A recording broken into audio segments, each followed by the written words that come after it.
Dear sweet loving sisters, praise the Lord. ప్రియరాద సహోదరియరే ಎಲ್ಲರಿಗೂ praise the lord. దేవుని మహా కృపను బట్టి మీరందరూ బాగున్నారని నమ్ముతా ఉంటున్నాం. ದೇವ್ರ ಮಹಾ ಕೃಪೆಯಿಂದ ನೀವೆಲ್ಲರೂ ಚೆನ್ನಾಗಿದ್ದೀರಿ ಎಂಬುದಾಗಿ ನಂಬ್ತಾ ಇದೀವಿ. ఈ రోజు మరలా మనల్ని అందరినీ దేవుడు సజీవ లెక్కలోంచి ఇంకొక సిస్టర్స్ మీటింగ్ మనకు అనుగ్రహించినందుకు దేవునికి ఎంతగానో కృతజ్ఞతాస్తుతులు చెల్లిద్దాం. ದೇವ್ರು ನಮ್ಮೆಲ್ಲರನ್ನ ಸಜೀವರ ಲೆಕ್ಕದಲ್ಲಿ ಇಟ್ಟು ಮತ್ತೆ ಸ್ತ್ರೀಯರ ಕೂಡಿಕೆಯಲ್ಲಿ ಸಮಕೂಡಿಸೋದಕ್ಕೋಸ್ಕರ ದೇವರಿಗೆ ಎಷ್ಟು ಆರಾಧಿಸ್ತಾ ಇದ್ದೇವೆ. ఈ రోజు కూడా మనం సిస్టర్స్ మీటింగ్ ప్రారంభించక మునుపు ఒక చిన్న ప్రార్థన చేసుకుందాం. ಸ್ತ್ರೀಯರ ಕೂಡಿಕೆ ಪ್ರಾರಂಭಿಸೋದಕ್ಕಿಂತ ಮುಂಚೆ ಒಂದು ಚಿಕ್ಕ ಪ್ರಾರ್ಥನೆ ಮಾಡೋಣ. ప్రేమగల తండ్రి, జీవముగల దేవా, ప్రీతియుಳ್ಳ ದೇವರೇ, ಜೀವವುಳ್ಳ ತಂದೆ, అత్యున్నత సింహాసనముపై ఆసీనుడవైన గొప్ప రక్షక, ಅತ್ಯುನ್ನತ ಸಿಂಹಾಸನದ ಮೇಲೆ ಆಸೀನನಾಗಿರುವಂತಹ ದೊಡ್ಡ ದೇವರೇ, ఈ ఉదయకాల సమయంన ఈ ఉదయకాల సమಯದಲ್ಲಿ మమ్మల్ని మీరు జ్ఞాపకం చేసుకొని నమ్మెల్లరನ್ನು ನೀವು ಜ್ಞಾಪಕ ಮಾಡಿಕೊಂಡು స్త్రీలంగా సమావేశపరిచిన విధానం బట్టి ఆరాధించి పూజిస్తా ఉంటున్నాం. ಸ್ತ್ರೀಯರಾಗಿ ಸಮಕೂಡಿಸುವಂತ ವಿಧಾನಕ್ಕೋಸ್ಕರ ಆರಾಧಿಸ್ತಾ ಇದ್ದೇವೆ. పాటలలో సహాయం చేయండి యేసయ్యా. ಹಾಡು ಹಾಡೋದ್ರಲ್ಲಿ ಕೃಪೆ ತೋರಿಸಿದ್ದೇವೆ. సరోజిని ఆంటీని కూడా ఆత్మతో అభిషేకించి సిలువ చాటును మరుగుపరుచుకొని శ్రేష్టమైన అద్భుతమైన వాక్యం మా ముందుకు మీరు తీసుకొస్తారని నమ్ముతా ఉంటున్నాం. ಸರೋಜಿನಿ ಆಂಟಿ ಅವರಿಗೆ ಕೂಡ ಜ್ಞಾಪಕ ಮಾಡ್ಕೊಂಡು ಆತ್ಮದಿಂದ ತುಂಬಿಸಿ ಶ್ರೇಷ್ಠವಾದಂತ ವಾಕ್ಯಗಳನ್ನ ನಮ್ಮ ಎದುರುಗಡೆ ತರ್ತೀರಿ ಎಂಬುದಾಗಿ ನಂಬಿ ಸ್ತುತಿಸ್ತಾ ಇದ್ದೇವೆ. ట్రాన్స్లేషన్ లో కూడా సహాయం చేయండి. ಟ್ರಾನ್ಸ್ಲೇಷನ್ ಅಲ್ಲಿ ಕೂಡ ಸಹಾಯ ಮಾಡ್ರಿ. ఎంతమంది సోషల్ మీడియా ద్వారా వాక్యం వింటా ఉన్నారో, ಎಷ್ಟು ಜನ ಈ ಸೋಷಿಯಲ್ ಮೀಡಿಯಾ ಮೂಲಕ వాక్యವನ್ನು ಕೇಳ್ತಾ ఇದಾరో అందరికి చక్కగా వాక్యం అర్థమయ్యే విధానంలో మీరు సహాయం చేస్తున్నామని వేడుకుంటున్నాం యేసయ్య. ಎಲ್ರಿಗೂ ಸರಿಯಾದಂತ ವಿಧಾನದಲ್ಲಿ ವಾಕ್ಯ ಅರ್ಥವಾಗ್ಲಿಕ್ಕೆ ಸಹಾಯ ಮಾಡ್ತೀರಿ ಎಂಬುದಾಗಿ ನಂಬುತ್ತಾ ಇದ್ದೇವೆ. మా జీవితాలను సరి చేసుకునే దానికి సహాయం చేయండి. ನಮ್ಮ ಜೀವಿತಗಳನ್ನು ಸರಿ ಮಾಡ್ಕೊಳ್ಳಿಕ್ಕೆ ಸಹಾಯ ಮಾಡ್ರಿ. సత్యమైన మార్గంలో నడుచుకునే దానికి సహాయం చేయండి. ಸತ್ಯವಾದಂತ ಮಾರ್ಗದಲ್ಲಿ ನಡೆದುಕೊಳ್ಳಿಕ್ಕೆ ಸಹಾಯ ಮಾಡಿ. ఇంతవరకు మీరు చేసిన సహాయం బట్టి ఆరాధించి పూజిస్తూ ಇಲ್ಲಿವರೆಗೂ ಮಾಡಿದಂತ ಸಹಾಯಕ್ಕೋಸ್ಕರ ಆರಾಧಿಸ್ತಾ ಪೂಜಿಸ್ತಾ మిగతా సమయం అంతా మీ కృపగల హస్తాలకు సమర్పించుకుంటూ ಉಳಿದಂತ ಸಮಯವೆಲ್ಲ ನಿಮ್ ಕೃಪೆಯುಳ್ಳಂತ ಹಸ್ತದಲ್ಲಿ ಸಮರ್ಪಿಸ್ತಾ యేసుక్రీస్తు నామమున ప్రార్థించి అడిగి వేడుకుంటున్నాం తండ్రి. ಯೇಸು ಕ್ರಿಸ್ತನ ನಾಮದಲ್ಲಿ ಪ್ರಾರ್ಥಿಸಿ ಬೇಡಿ ಹೊಂದಿದ್ದೇವೆ ಸ್ವಾಮಿ. ఆమేన్. మనం ఈరోజు సంతైಸುವ ತಾಯಿ ಅಂತೆ ఈ పాట పాడుకుందాము. ಇವತ್ತಿನ ದಿನ ಸಂತೈಸುವ ತಾಯಿ ಅಂತೆ ಅನ್ನುವಂತ ಹಾಡು ಹಾಡ್ಕೊಳ್ಳೋಣ. అందరికి వచ్చిన పాటనేది, ಎಲ್ರಿಗೂ ಬರುವಂತ ಹಾಡು ಇದು. కలిసి పాడుకుందాం. ಸೇರಿ ಹಾಡೋಣ. సంతైಸುవ ತಾಯಿಯಂತೆ ನನ್ನೇಸು ನನ್ನನು ಸಂತೈಸುವ ತಾಯಿಯಂತೆ ನನ್ನೇಸು ನನ್ನನು hallelujah hallelujah hallelujah hallelujah hallelujah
ಜೀವ ಕೊಟ್ಟನು ನನಗಾಗಿ, ನನ್ನ ಪಾಪವ ಹೊತ್ತನು, ಸಂತೈಸುವ ತಾಯಿಯಂತೆ ನನ್ನೇಸು ನನ್ನನು ಸಂತೈಸುವ ತಾಯಿಯಂತೆ ನನ್ನೇಸು ನನ್ನನು. ನನ್ನನ್ನೆಂದೂ ಕೈಬಿಡನು, ಎಂದಿಗೂ ನನ್ನ ಅಗಲನು, ನನ್ನೆಂದಿಗೂ ಕೈಬಿಡನು, ಎಂದಿಗೂ ನನ್ನ ಅಗಲನು, ಸಂತೈಸುವ ತಾಯಿಯಂತೆ ನನ್ನೇಸು ನನ್ನನು ಸಂತೈಸುವ ತಾಯಿಯಂತೆ ನನ್ನೇಸು ನನ್ನನು. Hallelujah hallelujah hallelujah hallelujah hallelujah hallelujah hallelujah hallelujah. మనం ఇప్పుడు కొంచెం సేపు దేవుని వాక్యం విందాము. ನಾವಿವಾಗ ಸ್ವಲ್ಪ ಹೊತ್ತು ದೇವ್ರ ವಾಕ್ಯವನ್ನು ಕೇಳೋಣ. అందరూ చక్కగా ప్రతి వారం దేవుని వాక్యం వింటున్నారని నమ్ముతా ఉంటున్నాం. ಪ್ರತಿ ವಾರ ಎಲ್ರು ದೇವ್ರ ವಾಕ್ಯವನ್ನು ಕೇಳ್ತಾ ಇದ್ರೆ ಎಂಬುದಾಗಿ ನಂಬ್ತಾ ಇದ್ದೇವೆ. ఈ వాక్యం ఎంతగానో ఆదరణ ఇస్తా ఉంది మనకు. ಈ ವಾಕ್ಯ ಎಷ್ಟೋ ನಮಗೆ ಆಧರಣೆಯನ್ನು ಕೊಡ್ತಾ ಇದೆ. భయంకరమైన క్లిష్ట పరిస్థితులలో ఈ వాక్యం మనల్ని ఎంతగానో పైకి లేవనెత్తుతా ఉంది. ಈ ಕ್ಲಿಷ್ಟಕರವಾದಂತ ಸಮಯದಲ್ಲಿ ಕೂಡ ದೇವ್ರ ವಾಕ್ಯ ನಮಗೆ ಎಷ್ಟೋ ಮೇಲೆತ್ತುವಂತದ್ದಾಗಿದೆ. ఈ రోజు కూడా దేవుడు మనతో ఏం మాట్లాడతాడో చూద్దాము. ದೇವ್ರು ನಮ್ಮೊಂದಿಗೆ ಏನ್ ಮಾತಾಡ್ತಾರೋ ನಾವು ನೋಡೋಣ. కొంచెం సేపు వాక్యం విందాం. ಸ್ವಲ್ಪ ಸಮಯ ದೇವ್ರ ವಾಕ್ಯವನ್ನು ಕೇಳೋಣ. प्रार्थना करेंगे. ಪ್ರಾರ್ಥನೆ ಮಾಡ್ಕೊಳ್ಳೋಣ. महान प्रेम अनुग्रहकारी विश्वास योग्य दयालु करुणामय स्वर्गीय परमेश्वर पिता, आपके पवित्र चरणों के पास हमारे उद्धार करता यीशु मसीह के नाम से आते हैं, जो कर धन्यवाद प्रणाम करते हैं, धन्यवाद देते हैं पवित्र प्रभु जी आपके अद्भुत प्रेम के लिए जो आपने हम जैसे नीच निकम्मे पापियों से किया। पवित्र प्रभु यीशु संसार में बड़े धनवान ज्ञानी सुंदर लोग हैं, आपने उनसे नहीं परंतु हम पापियों को मसीह यीशु में चुन के बहुत बड़ा आदर आपने हमको दिया, उद्धार की आशीष देकर, आपकी संगति सहवास देकर पवित्र प्रभु जी अभी तक के विश्वास के जीवन में आपके दया में ढांप कर रखा। आपकी स्तुति आपकी बड़ाई करते हैं, विशेष धन्यवाद देते हैं मसीह यीशु में चुन के आपने हमको आपके पवित्र प्रभु जी मंडली का अंग बनाया और अभी तक पवित्र प्रभु जी आपकी कृपा देकर आप चलाते हुए आए हैं। आपकी स्तुति आपकी बड़ाई करते, विशेष धन्यवाद देते हैं आज के दिन के लिए भी जो आपके अनुग्रह से हमारे जीवन में दिखाकर इस समय में पवित्र प्रभु जी बहनों की संगति के लिए पवित्र प्रभु जी आपके पवित्र चरणों के पास आपने हमको खड़ा किया, हृदय से आभारी हैं, धन्यवाद देते हैं। कोई योग्यता पवित्र प्रभु जी मेरे हमारे जीवन में नहीं है, फिर भी प्रभु जी आपके पवित्र दिव्य आदर के लिए धन्यवाद देते हैं। पवित्र प्रभु जी अयोग्य पात्र है, पवित्र प्रभु जी आपके लहू से धोकर आप मेरी सारी बलहीनता को जो शरीर में आत्मा में है धोकर पवित्र कीजिए, शुद्ध पवित्र कीजिए।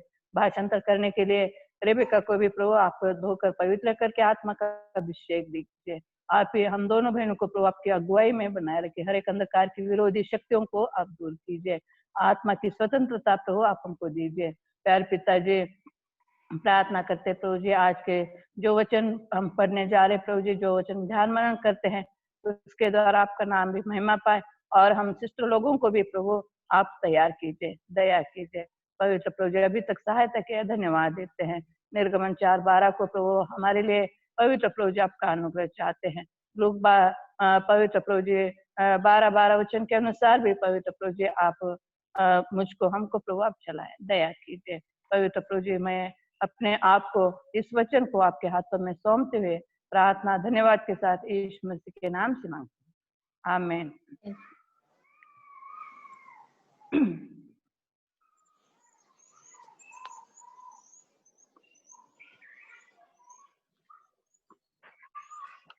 हम गए बार का वचन के पढ़ के हम दूसरे वचन में जाएंगे।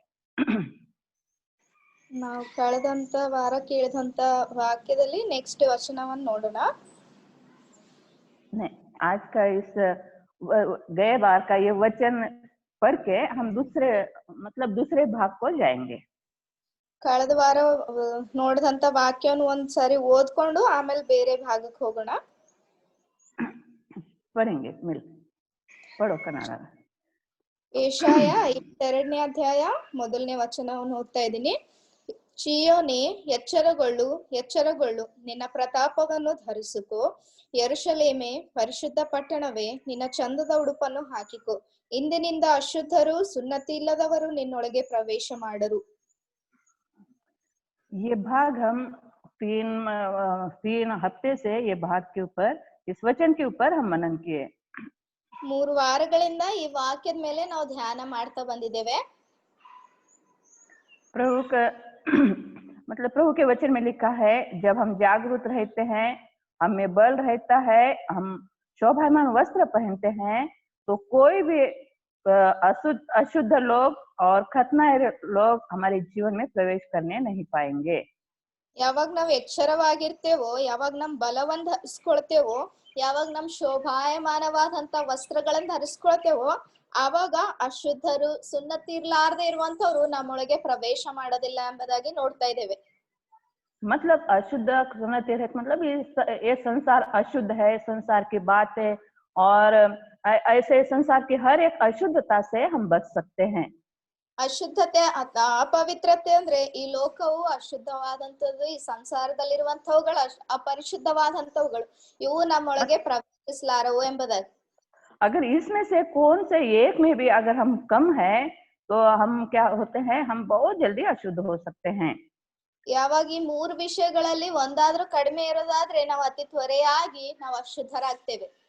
इसलिए हम आत्मिक रीति से जागरूक रहना है। ಅದಕ್ಕೋಸ್ಕರ ನಾವು ಆತ್ಮೀಯ ರೀತಿಯಲ್ಲಿ ಜಾಗೃತೆಯಿಂದ ಇರಬೇಕಾಗಿದೆ। तब हम शत्रु की कुयुक्तियों को जानकर हम उसके ऊपर जय पा सकते हैं। ಅವಾಗ ನಾವು ಶತ್ರುವಿನ ಕುಯುಕ್ತಿಗಳನ್ನು ಬಲ್ಲಂತವರಾಗಿದ್ದು ಶತ್ರುವಿನ ಮೇಲೆ ವಿಜಯವನ್ನು ಹೊಂದ್ತೇವೆ। अगर हम हमारे जीवन में बल है तो शैतान की शक्ति कितना भी बलवंत हो, हम उसमें बल पा सकते हैं। ನಮ್ಮಲ್ಲಿ ಒಂದ್ ವೇಳೆ ಶಕ್ತಿ ಇರೋದಾದ್ರೆ ಸೈತಾನನ ಶಕ್ತಿ ಎಷ್ಟೇ ಬಲವಾಗಿದ್ರು ಕೂಡ ಅವನ ಮೇಲೆ ನಾವು ವಿಜಯವನ್ನು ಹೊಂದ್ತೇವೆ। और जब हमारे शोभायमान वस्त्र हम पहनते हैं, यही हमारा उद्धार की गवाही है। जब हम इस गवाही में बने रहते हैं तो कोई भी अशुद्धता अपवित्रता हमारे जीवन में नहीं आ सकती है। ಈ ರಕ್ಷಣೆ ವಸ್ತ್ರ, ಈ ಸಾಕ್ಷಿಯಾಗಿರುವಂತ ವಸ್ತ್ರವನ್ನು ನಾವು ಯಾವಾಗ ಧರಿಸ್ಕೊಳ್ತೇವೋ ಆವಾಗ ಅಶುದ್ಧವಾದಂತದ್ದು ನಮ್ಮೊಳಗಡೆ ಪ್ರವೇಶ ಮಾಡೋದಿಲ್ಲ। इसलिए हम ये तीनों हमारे जीवन में रहना बहुत आवश्यक है। ಅದಕ್ಕೋಸ್ಕರ ಈ 3 ವಿಷಯಗಳು ನಮ್ಮ ಜೀವಿತದಲ್ಲಿ ಇರುವಂತದ್ದು ಎಷ್ಟು ಅವಶ್ಯಕವಾಗಿದೆ।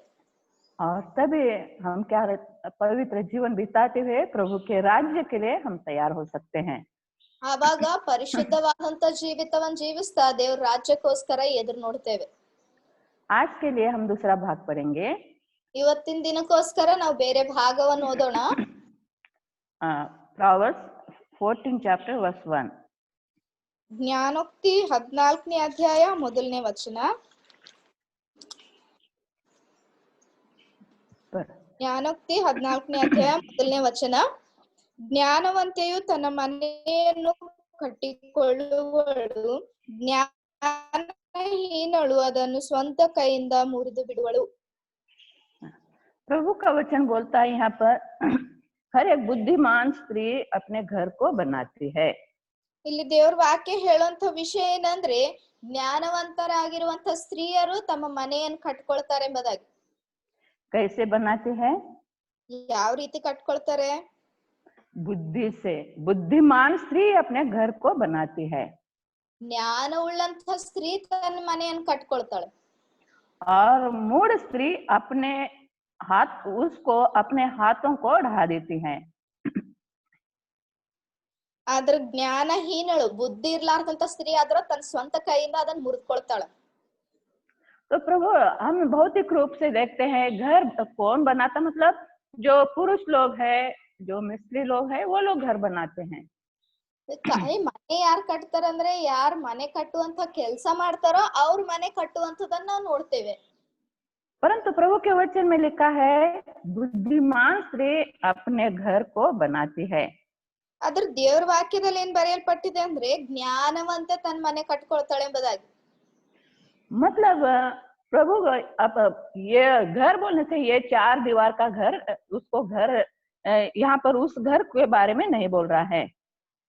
ಮನೆ ಅಂದ ತಕ್ಷಣ 4 ಗೋಡೆಗಳಿಂದ ಕಟ್ಟಿರುವಂತ ಮನೆ ಅಲ್ಲ, ಆ ಮನೆ ವಿಷಯದಲ್ಲಿ ದೇವ್ರು ಮಾತಾಡ್ತಾ ಇಲ್ಲ.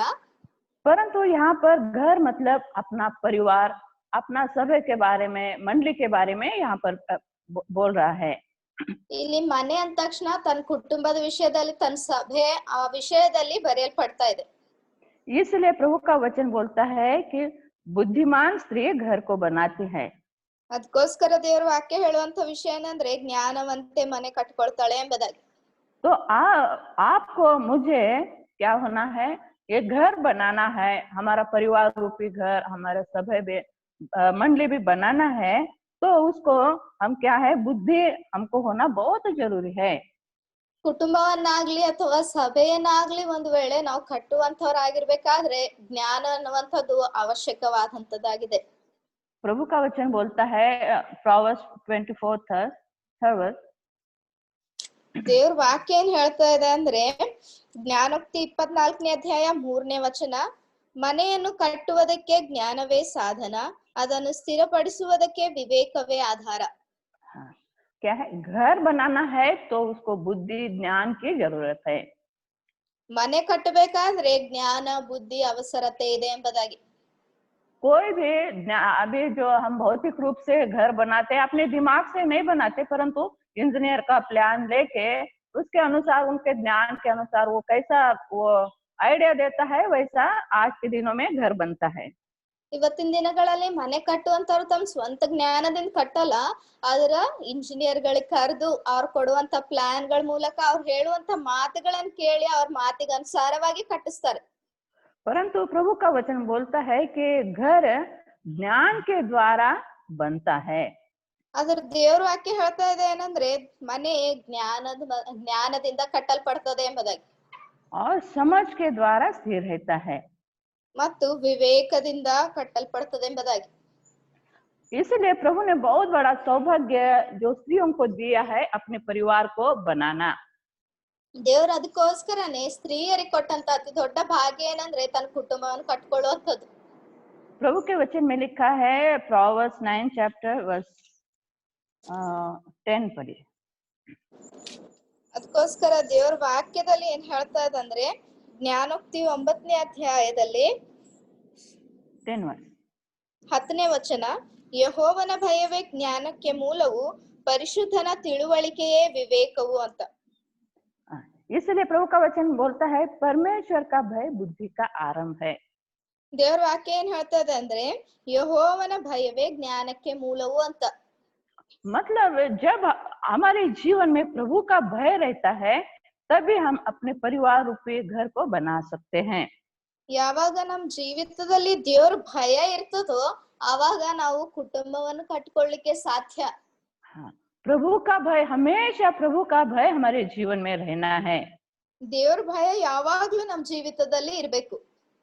एक परिवार को बनाना, एक परिवार को स्थिर रखना बोलने से क्या है, उसको बुद्धि की आवश्यकता है. ಒಂದು ಕುಟುಂಬವನ್ನು ಕಟ್ಟಬೇಕು, ಅದನ್ನ ಸ್ಥಿರಪಡಿಸ್ಬೇಕಂದ್ರೆ ಜ್ಞಾನ ಅವಸರವಾಗಿದೆ. परिवार मतलब पति पत्नी बच्चे, अपने घर के लोग उसमें आते हैं. ಕುಟುಂಬ ಅಂದ್ರೆ ಗಂಡ ಹೆಂಡತಿ ಮಕ್ಕಳು, ಅದರಲ್ಲಿ ಅವರು ಕುಟುಂಬದಲ್ಲಿ ಬರ್ತಾರೆ. हम इन दिनों में देखते हैं बहुत सारे कुटुंब आज पूरा परिवार के साथ बहुत भय भक्ति में हैं. ನಾವು ಇವತ್ತಿನ ದಿನಗಳಲ್ಲಿ ನೋಡ್ತೇವೆ ಕೆಲವು ಕುಟುಂಬಗಳು ಅವ್ರ ಕುಟುಂಬವಾಗಿ ದೇವ್ರ ಭಯ ಭಕ್ತಿಯಲ್ಲಿ ಬೆಳೀತಾ ಇದ್ದಾರೆ. परंतु ऐसे कुछ परिवार है जो पति पत्नी का नहीं मिलता, बच्चों अपने अधीन में नहीं, पूरा परिवार बिखरा हुआ है. ಆದ್ರೆ ಕೆಲವು ಕುಟುಂಬಗಳಿವೆ, ಅವರು ಗಂಡ ಹೆಂಡತಿ ಮಾತು ಕೇಳಲ್ಲ, ಹೆಂಡತಿ ಗಂಡನ ಮಾತು ಅಸಲ ಕೇಳೋದಿಲ್ಲ, ಮಕ್ಕಳ ತಂದೆ ತಾಯಿಗೆ ವಿಧೇಯತೆ ತೋರಿಸೋದಿಲ್ಲ, ಪರಿಪೂರ್ಣವಾಗಿ ಕೈ ಬಿಟ್ಟಂತ ಪರಿಸ್ಥಿತಿಯಲ್ಲಿವೆ. क्यों बोलने से उनके जीवन में एक ही है, क्या नहीं है, परमेश्वर का भय उनमें नहीं है. ಯಾಕೆ ಅಂದ್ರೆ ಒಂದೇ ಒಂದು ಕಾರಣ, ದೇವ್ರ ಭಯ ಅವ್ರ ಕುಟುಂಬದಲ್ಲಿಲ್ಲ. प्रभु का वचन बोलता है घर बुद्धि से बनता है और समझ के द्वारा वो स्थिर रहता है. ದೇವ್ರ ವಾಕ್ಯ ಹೇಳ್ತದೆ ಮನೆ ಕಟ್ಟಲ್ಪಡ್ಬೇಕಾದ್ರೆ ಜ್ಞಾನ ಮತ್ತು ವಿವೇಕ ಬೇಕು ಅಂತ. इसलिए प्रभु के वचन में लिखा है, एक वचन पढ़िए, 9 Proverbs 9:1. ಅದಕ್ಕೋಸ್ಕರ ಅದೇ ಜ್ಞಾನೋಕ್ತಿ 9ನೇ ಅಧ್ಯಾಯ ಮೊದಲನೇ ವಚನದಲ್ಲಿ, ಜ್ಞಾನೋಕ್ತಿ 9ನೇ ಅಧ್ಯಾಯ ಮೊದಲನೇ ವಚನ, ಜ್ಞಾನವೆಂಬಾಕೆಯು 7 ಕಂಬಗಳನ್ನು ಕಡಿದು ತನ್ನ ಮನೆಯನ್ನು ಕಟ್ಟಿಕೊಂಡಿದ್ದಾಳೆ. ज्ञान मतलब यहाँ पर एक स्त्री के बारे में, बुद्धि को, ज्ञान को एक स्त्री के बारे में लिखा है. ಇಲ್ಲಿ ಜ್ಞಾನವನ್ನು ಒಂದು ಸ್ತ್ರೀಗೆ ಹೋಲಿಸಿ ಇಲ್ಲಿ ಬರಿತಾ ಇದ್ದಾರೆ. और लिखा है बुद्धि ने अपना घर बनाया, उसके 7 खंबे गड़े हुए हैं. ಆಕೆ ಮನೆ ಕಟ್ತಾ ಇದ್ದಾಳೆ 7 ಕಂಬಗಳನ್ನು ಎಂಬುದಾಗಿ. मतलब अभी के दिनों में देखते हैं घर बनाना है तो उसको पहले पिलर डालते हैं, खंबे खड़े करते हैं. ಇವತ್ತಿನ ದಿನಗಳಲ್ಲಿ ಮನೆ ಕಟ್ಟುವಂತದನ್ನ ನೋಡಿದಾಗ ಮೊದಲು ಪಿಲ್ಲರ್ ಹಾಕ್ತಾರೆ, ಅವುಗಳು ಸ್ಥಿರವಾಗಿ ನಿಲ್ಲುವಂತೆ ಅವುಗಳನ್ನ ಇಡ್ತಾರೆ. इसलिए प्रभु का वचन बोलता है हमारा भी परिवार रूपी घर बनाने के लिए ये 7 जो खंबे बताए हैं, ये 7 एक स्त्री को लगने वाले ये गुण हैं. ಅದಕ್ಕೋಸ್ಕರ ಒಂದು ಕುಟುಂಬ ಕಟ್ಟಬೇಕಾದ್ರೆ 7 ಕಂಬಗಳು ಇರಬೇಕೆಂಬುದಾಗಿ ನೋಡ್ತಾ ಇದ್ದೇವೆ. प्रभु के, और वो क्या है, ज्ञान के द्वारा बनाना है. ಅದು ಜ್ಞಾನದಿಂದ ಕಟ್ಟಬೇಕೆಂಬುದಾಗಿ. ये भौतिक घर हम अपने शारीरिक ज्ञान से बनाते हैं.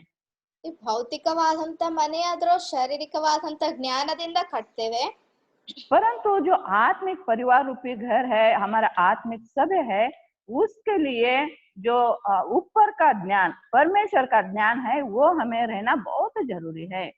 ಆದ್ರೆ ಈ ಆತ್ಮಿಕವಾದಂತ ಮನೆ ಸಭೆಯನ್ನು ಕಟ್ಟಬೇಕಾದ್ರೆ ಪರಮ ಜ್ಞಾನ, ಮೇಲಿರುವಂತ ದೇವರ ಜ್ಞಾನ ಎಷ್ಟು ಅವಸರವಾಗಿದೆ. याकूब पत्रिका 3 chapter verse 17. ಯಾಕೋಬನ ಪತ್ರಿಕೆ 3rd chapter 17 verse. 3ನೇ ಅಧ್ಯಾಯ 17ನೇ ವಚನದಲ್ಲಿ ನೋಡ್ತಾ ಇದ್ವಿ. ಯಾಕೋಬನ್ ಬರೆದಂತ ಪತ್ರಿಕೆ 3ನೇ ಅಧ್ಯಾಯ 17ನೇ ವಚನ ಓದ್ತಾ ಇದೀನಿ. ಆದರೆ ಮೇಲಣಿಂದ ಬರುವ ಜ್ಞಾನವು ಮೊದಲು ಪರಿಶುದ್ಧವಾದದ್ದು, ಆಮೇಲೆ ಸಮಾಧಾನಕರವಾದದ್ದು, ವಿನಯವುಳ್ಳದ್ದು, ಸಂತೋಷವಾಗಿ ಒಪ್ಪಿಕೊಳ್ಳುವಂಥದ್ದು, ಕರುಣೆ ಮುಂತಾದ ಒಳ್ಳೆಯ ಫಲಗಳಿಂದ ತುಂಬಿರುವಂತದ್ದು ಆಗಿದೆ. ಅದರಲ್ಲಿ ಚಂಚಲವೂ ಕಪಟವೂ ಇಲ್ಲ. हाँ, तो यहाँ पर लिखा है जो ऊपर से ज्ञान आता है वो पहले पवित्र होता है. ಅದಕ್ಕೋಸ್ಕರ ಇಲ್ಲಿ ಬರೆಯಲ್ಪಟ್ಟಿರುವಂತದ್ದು ಏನಂದ್ರೆ ಮೇಲಿನಿಂದ ಬರುವಂತ ಜ್ಞಾನ ಮೊದಲು ಪರಿಶುದ್ಧವಾಗಿದೆ ಅಂತ. संसार का ज्ञान कैसा है? ಆದ್ರೆ ಲೋಕದ ಜ್ಞಾನ ಎಂಥದ್ದಾಗಿದೆ? पढ़ो 15-16. ಅದೇ 15-16ನೇ ವಚನ ಓದ್ತಾ ಇದೀನಿ. ಅದು ಮೇಲನಿಂದ ಬಂದ ಜ್ಞಾನವಲ್ಲ, ಅದು ಭೂ ಸಂಬಂಧವಾದದ್ದು, ಪ್ರಾಕೃತ ಭಾವವಾದದ್ದು, ದೆವ್ವಗಳಿಗೆ ಸಂಬಂಧಪಟ್ಟದ್ದು, ಮತ್ಸರವು ಪಕ್ಷಭೇದವೂ ಇರುವ ಗಲಿಬಿಲಿಯು ಸಕಲ ವಿಧವಾದ ನೀಚ ಕೃತ್ಯಗಳೂ ಇರುವವು. हाँ, ये संसार का ज्ञान है. ಇದು ಈ ಲೋಕದ ಜ್ಞಾನ, ಭೂ ಸಂಬಂಧವಾದಂತ ಜ್ಞಾನವಾಗಿದೆ. ये संसार के लोगों में अभी भी ये रहे कि अपने परिवार में अपने कैसे भयानक परिस्थिति हम देखते हैं. ಈ ಲೋಕದಲ್ಲಿ ಭೂ ಸಂಬಂಧವಾದಂತ ಜ್ಞಾನವನ್ನು ಹೊಂದಿದಂತವರಾಗಿದ್ದು ಎಂತ ಭಯಂಕರ ಪರಿಸ್ಥಿತಿ ನಾವು ನೋಡ್ತಾ ಇದ್ದೇವೆ. परंतु प्रभु का वचन बोलता है जो ऊपर से ज्ञान आता है वो पहले पवित्र होता है. ಆದ್ರ ದೇವರ ವಾಕ್ಯದಲ್ಲಿ ಏನ್ ಹೇಳಲ್ಪಟ್ಟಿದೆ ಅಂದ್ರೆ ಮೇಲಣಿಂದ ಬರುವಂತ ಜ್ಞಾನವು ಮೊದಲು ಪರಿಶುದ್ಧವಾದದ್ದು ಎಂಬುದಾಗಿ. तो प्रभु का वचन बोलता है कि एक बुद्धिमान स्त्री घर को बनाती है. ದೇವ್ರ ವಾಕ್ಯ ಹೇಳ್ತದೆ ಬುದ್ಧಿ ಉಳ್ಳಂತ ಸ್ತ್ರೀ ಒಂದು ಮನೆಯನ್ನು ಕಟ್ಕೊಳ್ತಾಳೆ. मतलब घर बनाने के लिए बुद्धि की आवश्यकता है. ಅಂದ್ರೆ ಇದರ ಅರ್ಥ ಏನಂದ್ರೆ ಮನೆ ಕಟ್ಟಬೇಕಾದ್ರೆ ಬುದ್ಧಿ ಅವಸರತೆ ಇದೆ ಎಂಬುದಾಗಿ. तो ये ज्ञान या बुद्धि हो, हम कैसे हम अपने परिवार का घर बना सकते बोलने से, ಈ ಜ್ಞಾನದಿಂದ ಬುದ್ಧಿಯಿಂದ ಯಾವ ರೀತಿ ನಾವು ಮನೆಯನ್ನು ಕಟ್ಕೊಳ್ಬೇಕಂದ್ರೆ ये ऊपर का ज्ञान परमेश्वर के ओर से जो ज्ञान मिलता है वो हमारे जीवन में रहना बहुत जरूरी है. ಈ ಮೇಲಣಿಂದ ಬರುವಂತ ಜ್ಞಾನವು ಎಷ್ಟು ಅವಸರವಾಗಿರುವಂತದ್ದಾಗಿದೆ. और ये ज्ञान के द्वारा ही हम अपने घर को बना सकते हैं, उसको स्थिर रख सकते हैं. ಈ ಜ್ಞಾನದಿಂದಲೇ ನಾವು ನಮ್ಮ ಮನೆಯನ್ನು ಕಟ್ಕೊಳ್ಬಹುದು ಮತ್ತು ಅದನ್ನು ಸ್ಥಿರಪಡಿಸಬಹುದು.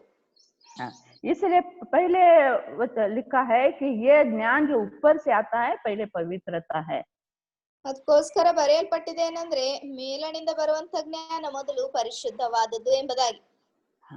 मतलब जब हमारा जीवन पवित्र रहता है तभी हम अपने परिवार रूपी घर को बना सकते हैं, उसको स्थिर रख सकते हैं.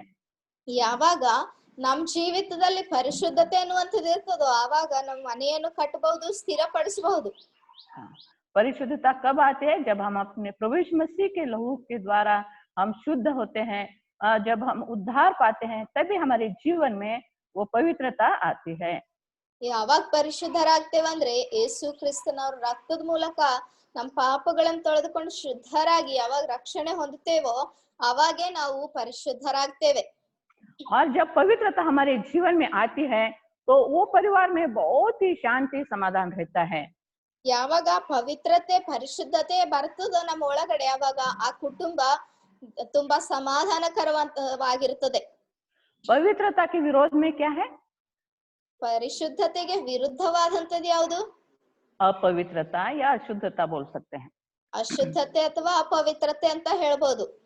जब हमारे जीवन में अपवित्रता या पाप जब हमारे जीवन में आता है तो परिवार में समस्या शुरू होती है.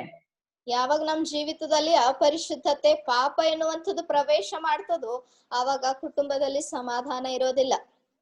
इसलिए प्रभु की इच्छा क्या है? मतलब ये जो बुद्धि ने 7 खंबे खड़े किए, मतलब जो पिलर खड़े किए हैं उसमें से पहला है ये पवित्रता. ಅದಕ್ಕೋಸ್ಕರ ಈ ಬುದ್ಧಿವಂತಳು ಯಾವ 7 ಕಂಬಗಳನ್ನ ಇಟ್ಟುಕೊಂಡು ಮನೆಯನ್ನು ಕಟ್ಕೊಂಡಿದ್ದಾಳೋ ಅದರಲ್ಲಿ ಮೊದಲನೇದಾಗಿರುವಂತದ್ದೇ ಪರಿಶುದ್ಧತೆ. जब तक हमारे जीवन में पवित्रता नहीं है तब तक हम अपने घर को बना नहीं सकते हैं. ಎಲ್ಲಿವರೆಗೂ ನಮ್ ಜೀವಿತದಲ್ಲಿ ಪರಿಶುದ್ಧತೆ ಇರೋದಿಲ್ವೋ ಅಲ್ಲಿವರೆಗೂ ನಾವು ನಮ್ ಕುಟುಂಬವನ್ನು ಕಟ್ಕೊಳ್ಳಿಕ್ಕೆ ಸಾಧ್ಯ ಇಲ್ಲ. मतलब हम पवित्रता से हमारे कुटुंब में एक आदर्श का जीवन बिताना है. ಅದಕ್ಕೋಸ್ಕರನೇ ನಾವು ಪರಿಶುದ್ಧರಾಗಿದ್ದು ಕುಟುಂಬದಲ್ಲಿ ನಮ್ ಜೀವಿತವನ್ನು ಕಳಿಬೇಕಾಗಿದೆ. अगर हमारे जीवन में पाप है और हमारे परिवार को, हमारे बच्चों को, हमारे पतियों को कि हम बोलने लगे, कितना भी वचन बोलने लगे, जो उद्धारित लोग हैं तो उनको उसका कोई फर्क नहीं पड़ता है. ಯಾವಾಗ ರಕ್ಷಣೆ ಹೊಂದಿದಂಥವ್ರು ಪಾಪ ಮಾಡ್ತಾ ತಮ್ಮ ಮನೆಯವರಿಗಾಗ್ಲಿ ಮಕ್ಕಳಿಗಾಗ್ಲಿ ಎಷ್ಟೇ ದೇವ್ರ ವಾಕ್ಯ ಹೇಳಿದ್ರು ಕೂಡ ಕೇಳುವಂತವ್ರಿಗೆ ಯಾವುದೇ ವ್ಯತ್ಯಾಸನೇ ಕಾಣಿಸೋದಿಲ್ಲ. क्यों? ಯಾಕೆ? प्रभु के वचन में लिखा है, ದೇವ್ರ ವಾಕ್ಯದಲ್ಲಿ ಬರೆಯಲ್ಪಟ್ಟಿದೆ. 1 Peter 3 chapter, ಮೊದಲನೇ ಪೇತ್ರ 3ನೇ ಅಧ್ಯಾಯ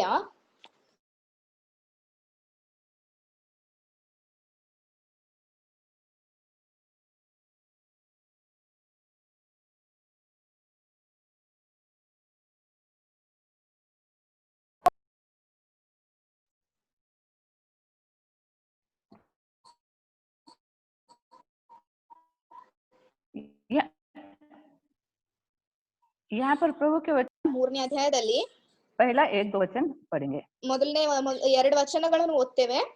ಅದೇ ರೀತಿಯಾಗಿ ಸ್ತ್ರೀಯರೇ ನಿಮ್ಮ ಗಂಡಂದರಿಗೆ ಅಧೀನರಾಗಿರಿ. ಅವರಲ್ಲಿ ಕೆಲವರು ದೇವರ ವಾಕ್ಯಕ್ಕೆ ಅವಿಧೇಯರಾಗಿದ್ದರು. ನೀವು ನಿರ್ಮಲರಾಗಿಯೂ ಭಯಭರಿತರಾಗಿಯೂ ನಡೆದುಕೊಳ್ಳುವುದನ್ನು ಅವರು ನೋಡಿ ವಾಕ್ಯೋಪದೇಶವಿಲ್ಲದೆ ತಮ್ಮ ಹೆಂಡತಿಯರಾದ ನಿಮ್ಮ ನಡತೆಯಿಂದಲೇ ಸನ್ಮಾರ್ಗಕ್ಕೆ ಬಂದಾರು. तो यहाँ पर हम देखते हैं कि अपने पतियों को, अपने घर के लोगों को प्रभु के पास लाने के लिए वचन उनको बोलने का जरूरत नहीं है.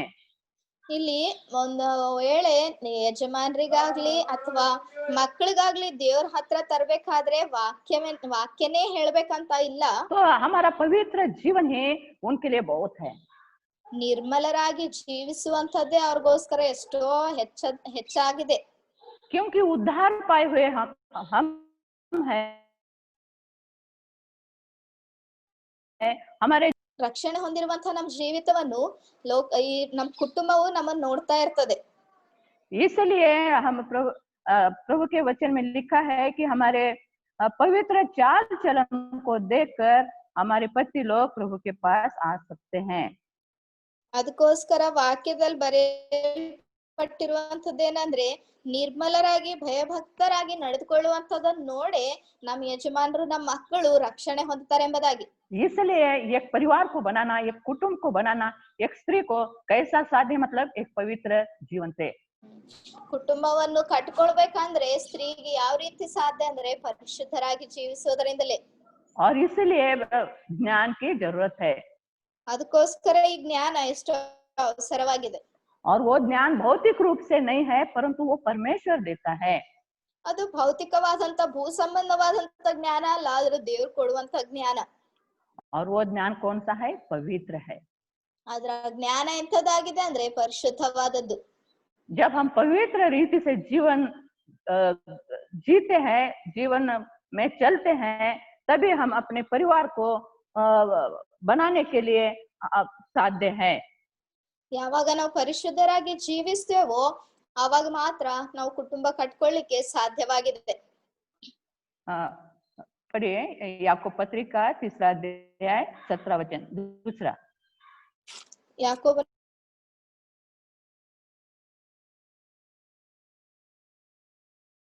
17ನೇ ವಚನ.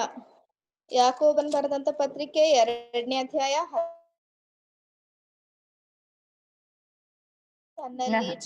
याकूब 3:17.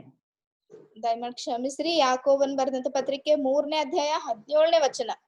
ಆದರೆ ಮೇಲಣಿಂದ ಬರುವ ಜ್ಞಾನವು ಮೊದಲು ಪರಿಶುದ್ಧವಾದದ್ದು, ಆಮೇಲೆ ಸಮಾಧಾನಕರವಾದದ್ದು, ವಿನಯವಾದದ್ದು.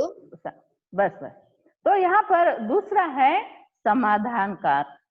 ಇಲ್ಲಿ ಎರಡನೇದಾಗಿರುವಂತದ್ದೇನಂದ್ರೆ ಸಮಾಧಾನಕರವಾದಂತದ್ದು. हमारे जीवन में स्त्रियों को देखते हैं, कुछ तो घर में कुछ बात हो गई तो हमारा समाधान पूरा चला जाता है. ಸ್ತ್ರೀಯರಿಗೆ ಮನೆಯಲ್ಲಿ ನೋಡೋದಾದ್ರೆ ಸ್ವಲ್ಪ ಏನಾದ್ರೂ ಹೆಚ್ಚು ಕಡಿಮೆ ಆದ್ರೆ ಸಮಾಧಾನ ಎಲ್ಲ ಹೊರಟು ಹೋಗ್ಬಿಡ್ತದೆ. तो प्रभु का वचन बोलता है, ये ज्ञान हम इधर से हम संसार से नहीं, परंतु ऊपर से जो प्रभु देता है वो क्या है? मिलनसार, मतलब समाधान कारक है. ಈ ಭೂ ಸಂಬಂಧವಾದಂತ ಜ್ಞಾನ ಅಲ್ಲ, ಪರ ಸಂಬಂಧವಾದಂತ ಜ್ಞಾನ ಒಂದ್ ವೇಳೆ ನಾವು ಪಡ್ಕೊಂಡಿರೋದಾದ್ರೆ ಅದು ಸಮಾಧಾನಕರವಾಗಿರ್ತದೆ ಎಂಬುದಾಗಿ. तो प्रभु हमारे परिवार में कितना क्यों कुछ भी परेशानी हो, कुछ समस्या हो, तो हमारे जीवन में समाधान रहना बहुत जरूरी है. ಕುಟುಂಬದಲ್ಲಿ ಸಮಸ್ಯೆಗಳು ಬರ್ಲಿ, ಕಷ್ಟಗಳು ಬರ್ಲಿ, ಏನೇ ಆಗ್ಲಿ ಸಮಾಧಾನವಾಗಿರುವಂತದ್ದು ಎಷ್ಟು ಅವಸರವಾಗಿದೆ. परंतु हम देखते हैं कि घर में कुछ तो बात हो गई तो स्त्रियों का पूरा समाधान चला जाता है, घर में पूरा समस्या का कारण होता है. ಏನಾದ್ರೂ ಸ್ವಲ್ಪ ಆದ್ರೂ ಕೂಡ ಅಸಮಾಧಾನವಾಗಿ ಸ್ತ್ರೀಯರು ವರ್ತಿಸುವ ಕಾರಣದಿಂದ ಮನೆಯೆಲ್ಲ ಸಮಾಧಾನವಾಗಿರ್ತದೆ. इसलिए प्रभु की इच्छा क्या है? मतलब ये समाधान, जो मिलनसार जो स्वभाव है, वो गुण है या ज्ञान है, वो हमारे जीवन में रहना है. ಈ ಸಮಾಧಾನಕರವಾದಂತ ಜ್ಞಾನವು ನಮ್ಮೊಳಗಡೆ ಇರ್ಬೇಕೆಂಬುದಾಗಿ ದೇವರು ಕೋರ್ಕೊಳ್ತಾ ಇದ್ದಾರೆ. हिंदी में उसको लिखा है मिलनसार. मिलनसार मतलब सबके साथ मिलजुल के रहने वाला. ಹಿಂದಿಯಲ್ಲಿ ಚೆನ್ನಾಗಿ ಬರೆಯಲ್ಪಟ್ಟಿದೆ ಏನಂದ್ರೆ ಮಿಲನವಾಗಿರುವಂತದ್ದು, ಎಲ್ಲರೊಂದಿಗೂ ಕೂಡಿ ಇರುವಂತದ್ದು ಎಂಬುದಾಗಿ. आज के दिनों में देखते हैं परिवार में ये मिलके रहने का, ये आज के परिवार में मिलके लोग नहीं रहते हैं. ಇವತ್ತಿನ ದಿನಗಳಲ್ಲಿ ಕುಟುಂಬಗಳಲ್ಲಿ ನೋಡೋದಾದ್ರೆ ಅನೇಕರು ಕೂಡಿ ಇರುವಂತದ್ದು, ಸೇರಿರುವಂತದ್ದು ಅತಿ ಕಡಿಮೆ ಆಗಿದೆ. पति एक तरफ, पत्नी एक तरफ, बच्चे एक तरफ, पूरा घर में कोई नहीं है, ऐसा स्थिति में है. ಯಜಮಾನ್ರು ಒಂದ್ ಕಡೆ ಇರ್ತಾರೆ, ಹೆಂಡತಿ ಒಂದ್ ಕಡೆ ಇರ್ತಾಳೆ, ಮಕ್ಕಳು ಒಂದ್ ಕಡೆ ಇರ್ತಾರೆ, ಒಬ್ರಿಗೊಬ್ರು ಕೂಡ್ಕೊಳ್ಳಾರ್ದೆ ಇರುವಂತ ಪರಿಸ್ಥಿತಿಗಳು.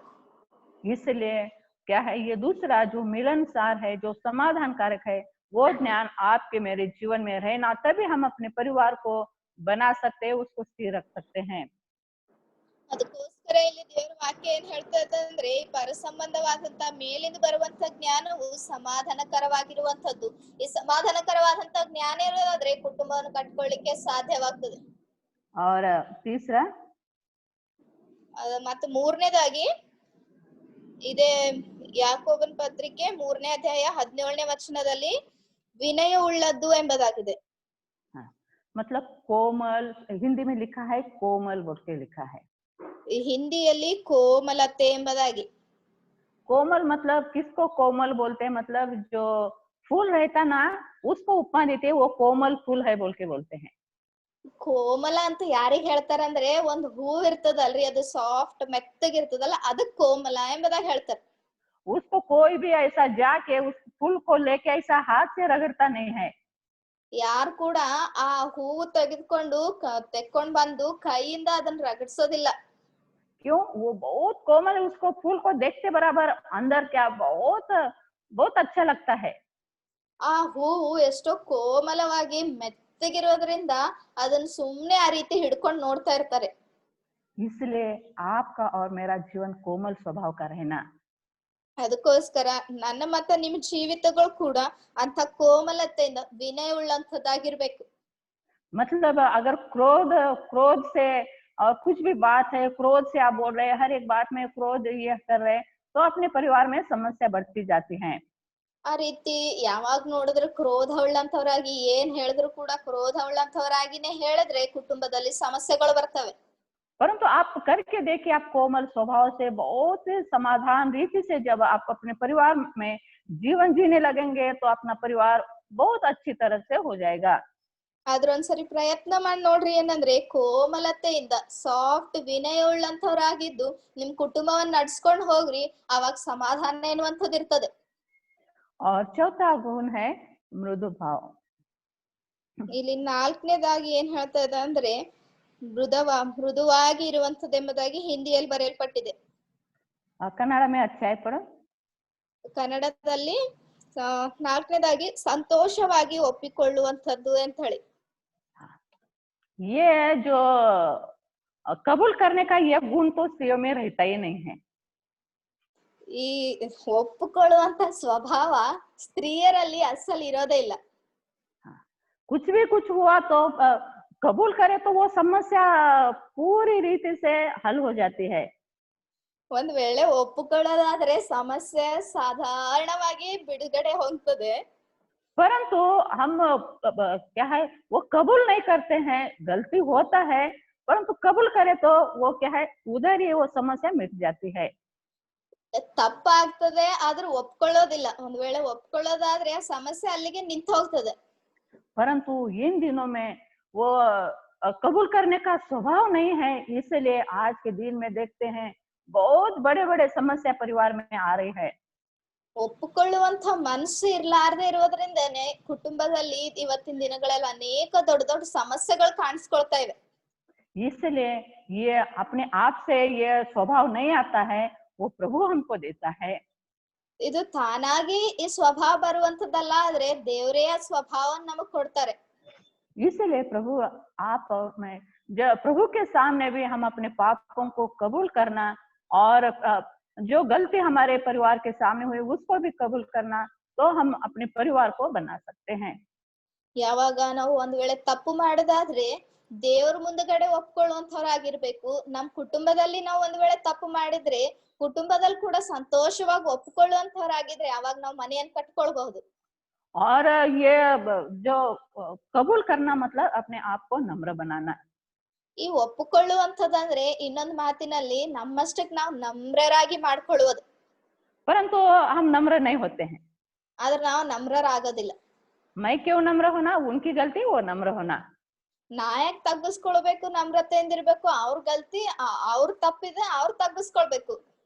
ऐसे ही करके कितने परिवार आज उजड़ गए हैं। ಇದೇ ರೀತಿ ಮಾಡಿ ಎಷ್ಟೋ ಕುಟುಂಬಗಳು ಇವತ್ತಿನ ದಿನ ಸಮಸ್ಯೆಯನ್ನ ಅನುಭವಿಸ್ತಾ ಇವೆ. प्रभु का वचन बोलता है, जो अपने अपराध को कबूल करता है, छोड़ भी देता है, उसके ऊपर दया की जाएगी। ಅದಕ್ಕೋಸ್ಕರ ದೇವ್ರ ಏನ್ ಹೇಳ್ತಾರಂದ್ರೆ ಒಪ್ಪಿಕೊಳ್ಳುವಂತವನಿಗೆ ಕರುಣೆ ದೊರೀತದೆ ಎಂಬುದಾಗಿ. इसलिए आप और मैं क्या करना है, हमेशा जो भी गलती हमारे जीवन में है, दूसरे गलती किए आपको मालूम हो रहा है, फिर भी आप भी उनको क्षमा करके, हमारी गलती भी कबूल करके, वो क्या है, पूरी रीति से परिवार में समाधान लेके आना है।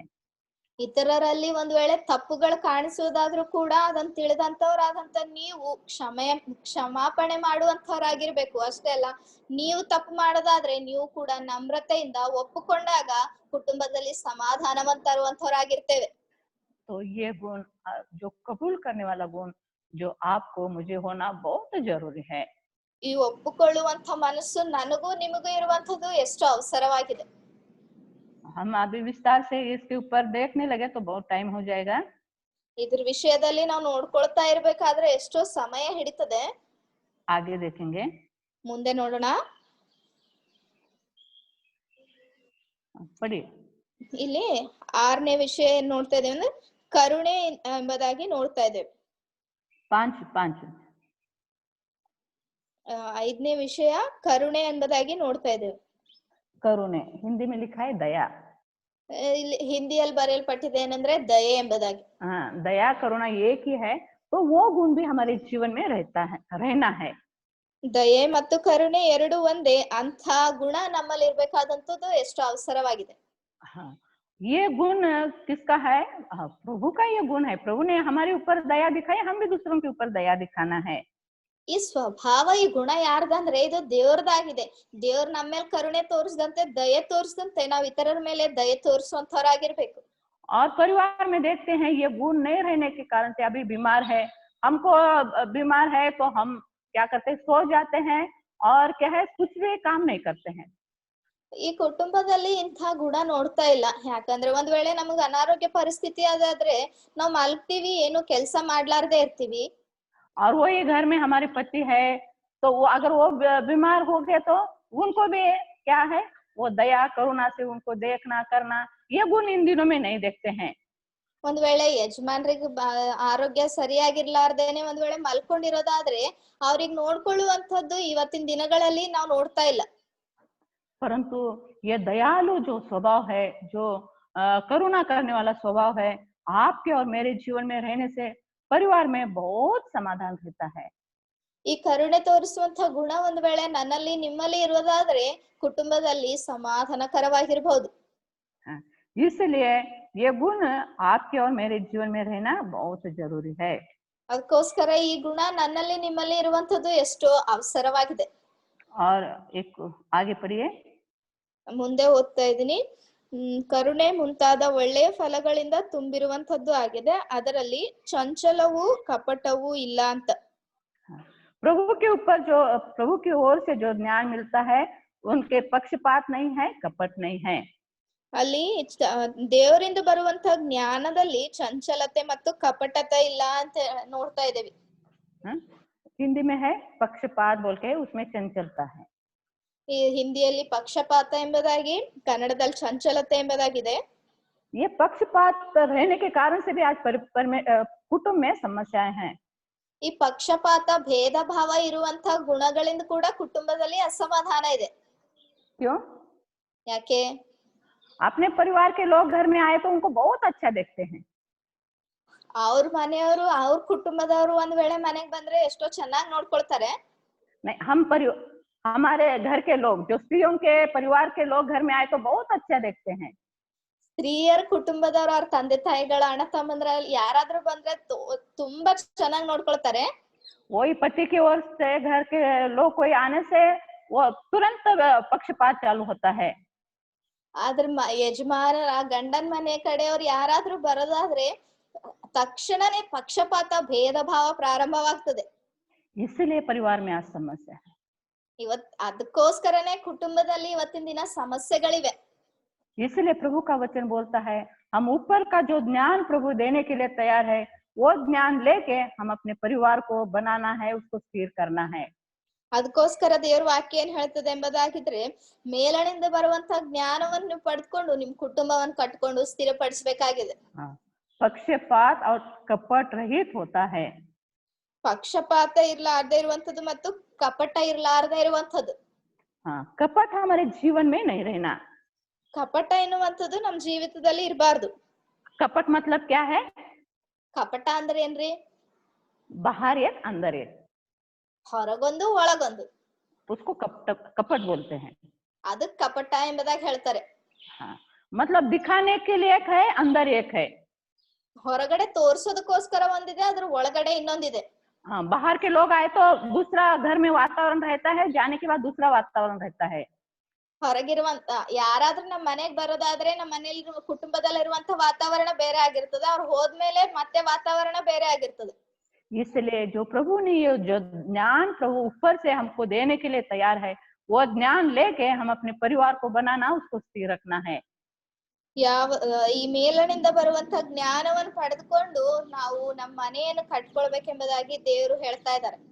इसलिए आप और मुझे एक बुद्धिमान, एक ज्ञानी स्त्री होना जरूरी है। ಅದಕ್ಕೋಸ್ಕರ ನಾವು ಜ್ಞಾನವುಳ್ಳಂತ ಸ್ತ್ರೀಯರು, ವಿವೇಕವುಳ್ಳಂತ ಸ್ತ್ರೀಯರಾಗಿರುವಂತದ್ದು ಅವಸರವಾಗಿದೆ. प्रभु का वचन बोलता है, ज्ञानहीन स्त्री अपने हाथों से उसको गिरा देती है। ಆದ್ರೆ ದೇವ್ರ ವಾಕ್ಯನ ಏನ್ ಹೇಳ್ತಾ ಇದೆ ಅಂದ್ರೆ, ಜ್ಞಾನವಿರ್ಲಾರ್ದೆ ಇರುವಂತವಳು ಅಥವಾ ಬುದ್ಧಿಹೀನಳು ತನ್ನ ಕೈಯಿಂದಲೇ ಅದನ್ನು ಮುರಿದುಕೊಳ್ತಾಳೆ ಎಂಬುದಾಗಿ. जिनके जीवन में ये ऊपर का ज्ञान नहीं है, वो बुद्धिहीन है और वो अपने परिवार को क्या है, नष्ट करने के स्थिति में है। ಯಾರಿಗೆ ಜ್ಞಾನ ಪರಸಂಬಂಧವಾದಂತ ಜ್ಞಾನವಿಲ್ವೋ ಅವ್ರು ಬುದ್ಧಿಹೀನರಾಗಿದ್ದು ತನ್ನ ಮನೆಯನ್ನು ನಷ್ಟಪಡಿಸಿಕೊಳ್ಳುವಂತವರಾಗಿದ್ದಾರೆ. इसलिए आप और मैं ये स्वर्गीय ज्ञान प्राप्त करना है। ಅದಕ್ಕೋಸ್ಕರ ನಾನು ಮತ್ತು ನೀವುಗಳು ಈ ಮೇಲಿರುವಂತಹ ಜ್ಞಾನವನ್ನು ನಾವು ಸಂಪಾದಿಸಿಕೊಳ್ಬೇಕಾಗಿದೆ. बुद्धिमान कौन है, ज्ञानी कौन है? ಬುದ್ಧಿ ಉಳ್ಳಂತವ್ರು ಅಥವಾ ಜ್ಞಾನಿಗಳು ಯಾರಿದ್ದಾರೆ? मत्ती सुवार्ता ಮತ್ತಾಯನ ಬರೆದ ಸುವಾರ್ತೆ 7 chapter verse 24, 7ನೇ ಅಧ್ಯಾಯ 24ನೇ ವಚನ.